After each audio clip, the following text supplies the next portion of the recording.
There's two ways to see the world. Some people see the thing that they want, and some people see the thing that prevents them from getting the thing that they want. Today, everyone needs to learn how to grade the homework.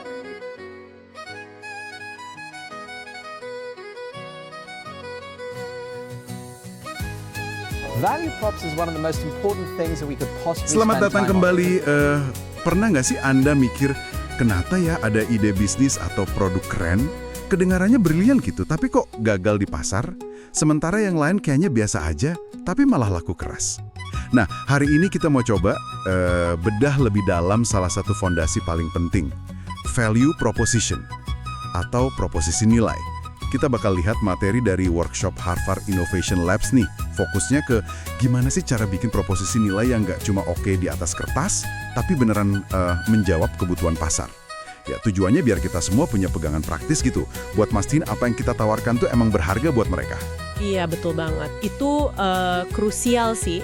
Seringnya nih kita tuh keburu jatuh cinta sama ide kita sendiri, padahal idenya mungkin bagus, tapi kalau nggak jelas ini nyelesain masalah siapa ya gimana ya, belum tentu ada nilainya kan. Mari deh kita coba bongkar bareng-bareng gimana cara definisiin, ukur, dan bangun proposisi nilai yang solid. Oke, langkah pertama katanya definisikan. Kedengarannya simpel ya, tapi sering kelewat nih. Solusi ini tuh buat siapa sih sebenarnya? Jangan jawab semua orang deh. Makin spesifik, makin bagus. Kayak contoh yang di materi itu soal anak-anak termarginalkan di Kazakhstan yang butuh literasi digital. Itu kan jelas banget ya targetnya, sangat spesifik. Nah, dan di sini ada pembedaan penting nih antara pengguna yang pakai produknya sama pelanggan yang bayar. Dua-duanya penting, jelas. Tapi fokus awalnya sebaiknya ke pengguna dulu. Kebutuhan mereka apa? Kalau pengguna nggak ngerasa ada gunanya, ya siapa yang mau bayar kan? Ada konsep bagus tuh, Minimum Viable Segment atau MVS. Gampangnya cari aja segmen pasar terkecil yang kebutuhannya paling mirip yang bisa kita layani duluan. Oke, MVS ya, menemukan segmen itu penting. Tapi, abis tahu siapanya, gimana kita yakin masalah yang kita mau selesaikan ini beneran penting gitu, layak dipecahkan. Nah, di sini kerangka 4U ini kayaknya menarik nih. Iya, for you. Apakah masalahnya itu unworkable? Maksudnya bikin sesuatu nggak jalan, atau konsekuensinya gede kalau nggak diatasi. Terus unavoidable, sesuatu yang nggak bisa dihindari, kayak pajak mungkin, atau penuaan gitu.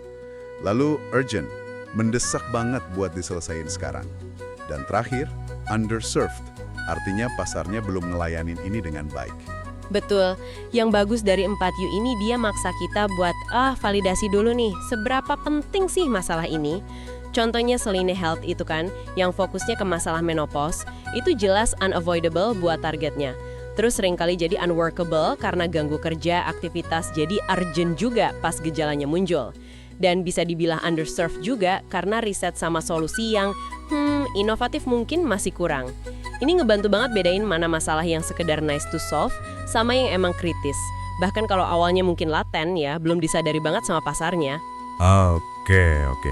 Jadi kita udah nemu nih target spesifiknya, masalahnya juga udah terbukti penting pakai 4U. Terus gimana kita nunjukin kalau solusi kita ini beneran ngasih dampak? Kerangka sebelum dan sesudah ini kayaknya pas ya buat visualisasi perbedaannya. Jadi kelihatan gitu, solusi kita ini cuma vitamin tambahan aja atau udah jadi obat pereda nyeri, sesuatu yang wajib ada. Gitu ya, kita bisa pakai gain-pain ratio, rasio untung rugi lah kasarnya.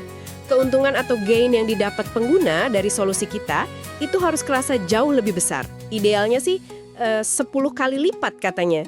Dibandingin sama kerugian atau pain-nya buat dia mau pakai solusi kita. Pain ini bisa macam-macam kan? Bisa biaya, bisa waktu buat belajar lagi, atau risiko ninggalin cara lama. Ada pertanyaan cerdas tuh buat gali pain ini.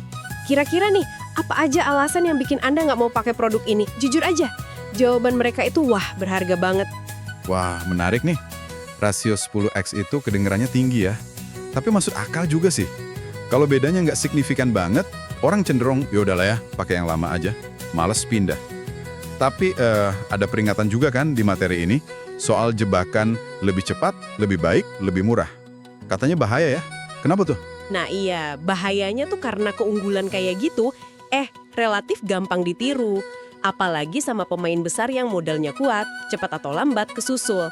Makanya fokus yang lebih sustainable itu keterobosan 3D. 3D, apa aja tuh? Disruptif, jadi ngubah cara main pasarnya. Contohnya kayak Airbnb, nggak punya hotel tapi ngubah cara orang nginep. Terus discontinuous, ini memungkinkan sesuatu yang tadinya nggak mungkin. Kayak AWS Cloud, ngubah total cara perusahaan mikirin infrastruktur IT. Dan yang terakhir, defensible, sesuatu yang susah banget ditiru pesaing. Bisa karena efek jaringan kayak Facebook, atau paten teknologi yang kuat, atau keunggulan unik lainnya. Oke, paham. Jadi kalau kita rangkum nih ya, bikin proposisi nilai yang kuat itu bukan cuma soal ide keren doang. Tapi ini proses yang terstruktur gitu ya, mulai dari cari MVS yang spesifik banget, Betul. terus pastiin masalahnya masuk kriteria 4U tadi. Solusinya harus bisa nunjukin perbedaan yang dramatis, jadi obat, bukan vitamin. Iya, yang painkiller itu. Dengan rasio gain pain kalau bisa 10x lipat. Dan idealnya punya keunggulan 3D yang susah ditiru tadi. Persis, semua elemen itu nyambung satu sama lain. Buat mastiin kita nggak cuma bikin barang baru, tapi sesuatu yang emang beneran dibutuhin, diinginkan, dan bisa bertahan lama di pasar. Ujung-ujungnya ini soal nemuin founder market fit itu. Keselarasan antara kita sebagai pendiri sama kebutuhan nyata di pasar. Wah, pembahasannya padat tapi fundamental banget ini. Benar-benar ngubah cara pandang sih. Nggak cuma punya ide, tapi gimana cara memecahkan masalah yang bernilai tinggi. Iya, pertanyaan penting buat direnungin mungkin gini. Apakah solusi Anda itu beneran 10x lebih baik dibanding alternatif yang ada sekarang? Tapi di mata target spesifik Anda ya, bukan menurut kita sendiri.